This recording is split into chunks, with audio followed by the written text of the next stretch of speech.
இந்த வீடியோவில் blouse alter பண்ணுறது எப்படின்னு பார்ப்போம். அதுக்கு முன்னாடி நம்ம சேனலை சப்ஸ்கிரைப் பண்ணாதவங்க கீழே உள்ள ரெட் கலர் பட்டனை சப்ஸ்கிரைப் பண்ணுங்க. அப்படியே பக்கத்தில் உள்ள பெல் ஐக்கானை சேர்த்து கிளிக் பண்ணுங்க.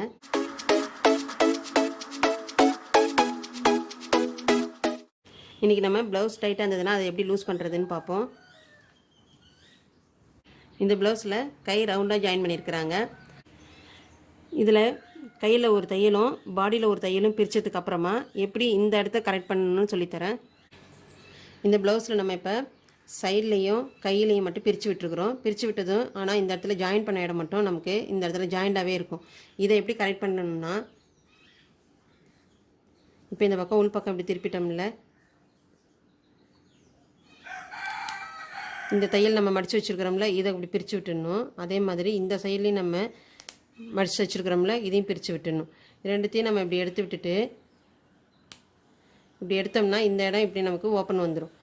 இப்படி நம்ம வச்சு பார்த்தோம்னா இப்போ நமக்கு கரெக்டாக இருக்கும் சுற்றளவு. இப்போ இதுலேயும் லூஸ் கொடுக்கல, இதுலேயும் லூஸ் கொடுக்கல. அப்படி லூஸ் கொடுக்குற மாதிரினா லைட்டாக அட்ஜஸ்ட் பண்ணிக்கலாம். அட்ஜஸ்ட் பண்ணிவிட்டு நம்ம இந்த எப்பயும் தையல் போடுற மாதிரி பாடி துணியை இப்படி மடித்து விட்டுக்கணும். அதே மாதிரி கை துணியை இப்படி மடித்து விட்டு நம்ம இந்த இடத்துல மட்டும் தையல் போட்டால் போதும்.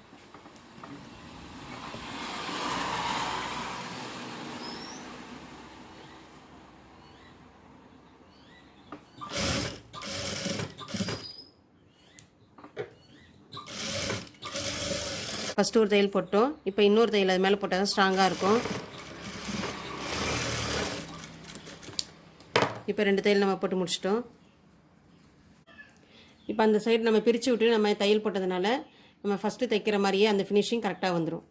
எப்பயுமே நம்ம ப்ளவுஸ் லூஸ் பண்ணணும்னா இந்த சைடு தையலை தான் நம்ம பிரித்து விட்டு லூஸ் பண்ணணுமே தவிர இந்த டாட் பிரித்து விட்டு நம்ம லூஸ் பண்ணக்கூடாது. இந்த டாட்டை நம்ம பிரித்து விட்டுட்டோம்னாக்கா என்ன ஆகும், உங்களுக்கு பேக் சைடு இப்படி தூக்க ஆரம்பிச்சிடும். ஃப்ரண்ட்டில் ஷோல்டர் கீழே இறங்கி ப்ளவுஸு முது பக்கம் ரொம்ப தூக்கிட்டு வர மாதிரி வந்துடும். ப்ளவுஸில் எப்பயுமே இந்த மாதிரி ரவுண்டு தையல் போட்டு நம்ம ஜாயின் பண்ணுறது தான் கரெக்டான மெத்தடு.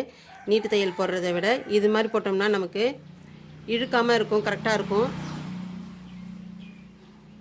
இப்போ இந்த தையல் போட்டிருந்தோம்னா தனித்தனியாக நம்ம இந்த இடம் தனித்தனியாக இருக்கிறதுனால நம்ம இப்படி கையை தூக்கும்போது என்ன ஆகும், நமக்கு பாடி கரெக்டாக பாடியோடு செட் ஆகிருக்கும். இதோட நம்ம சேர்த்து தையல் போட்டிருந்தோன்னு வச்சுங்க, நம்ம கையை தூக்கும்போது பாடியும் சேர்ந்து தூக்குற மாதிரி ஆகிடும்.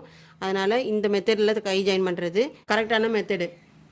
இந்த வீடியோ பிடிச்சா லைக் பண்ணுங்கள். இதில் என்ன டவுட் இருந்ததுன்னா கமெண்ட் பண்ணுங்கள்.